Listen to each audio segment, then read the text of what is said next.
Halo semuanya, di sini saya akan membahas yang berkaitan dengan etanol, yaitu yang berjudul pembuatan etanol dari kulit pisang menggunakan metode hidrolisis, enzimatik, dan fermentasi. Eh, di sini saya meringkas salah satu jurnal dan di sini saya akan membahasnya. Dan penulis dari jurnalnya itu ada Deki Septian, Ferdinand Antonius, M. Faijal. Sebelumnya, perkenalkan nama saya Lulu Simanjuntak dengan NIM 24 10 52 10 24. Di sini saya akan membahas mulai dari pendahuluan.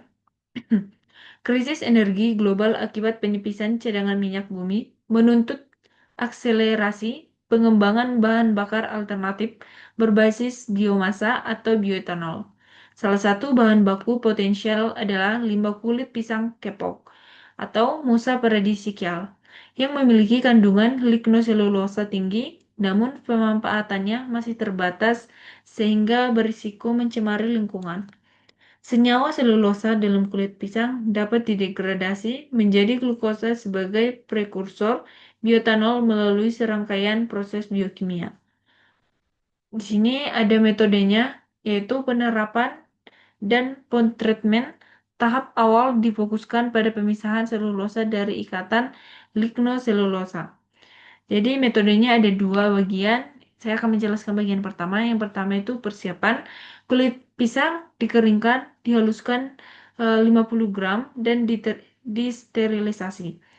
Yang kedua hidrolisis asam menggunakan H2SO4 1% pada suhu 121 derajat Celcius selama 30 menit untuk mendegradasi hemiselulosa. Yang ketiga, delignifikasi menggunakan NaOH 4% pada suhu 121 derajat Celcius selama 30 menit. Menggunakan larutan kandungan lignin. Yang keempat itu pencucian. Residu padat dicuci sehingga pH netral untuk memisahkan zat inhibitor. Yang di bagian metode kedua ini yaitu hidrolisis enzimatik dan fermentasi.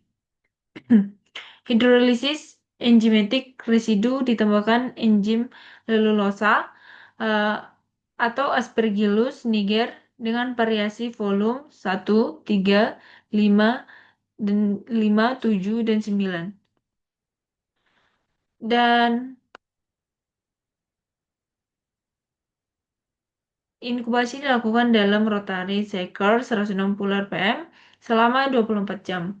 Fermentasi. Penambahan ragi Saccharomyces cerevisiae 4 gram pada kondisi anaerob dengan variasi waktu 1, 3, 5, dan 6, dan 7 hari.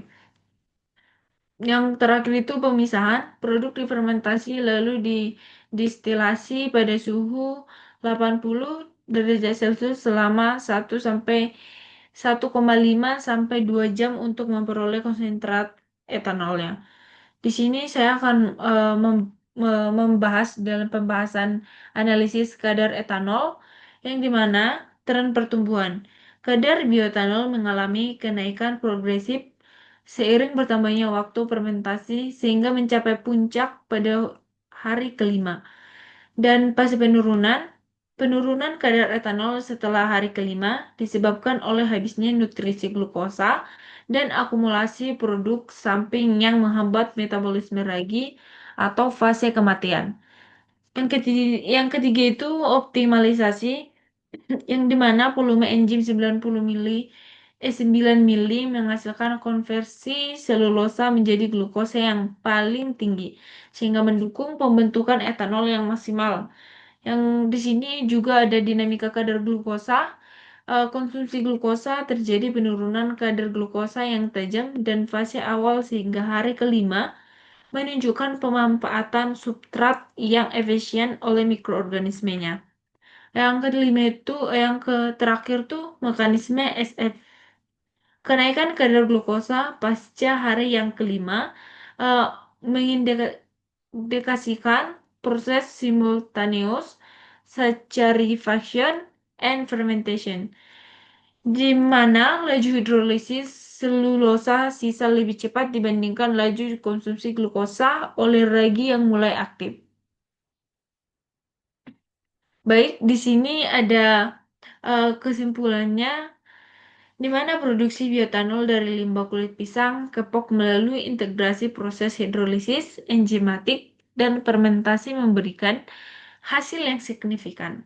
Penelitian ini menyimpulkan bahwa penambahan volume enzim selulase sebanyak 9 mili merupakan dosis optimal untuk mendegradasi selulosa menjadi glukosa yang secara maksimal. Selain itu, durasi fermentasi selama 5 hari ditetapkan sebagai titik jenis pertumbuhan Saccharomyces cerevisiae yang menghasilkan kadar bioetanol tertinggi, itu sebesar 13,1154%. Melampaui batas waktu tersebut, efisiensi fermentasi menurunkan akibat deflasi nutrisi dan akumulasi metabolit sekunder yang menghambat aktivitas mikroba. Baik, di sini ada referensinya dan di sini saya mengucapkan terima kasih. Sekian presentasi saya.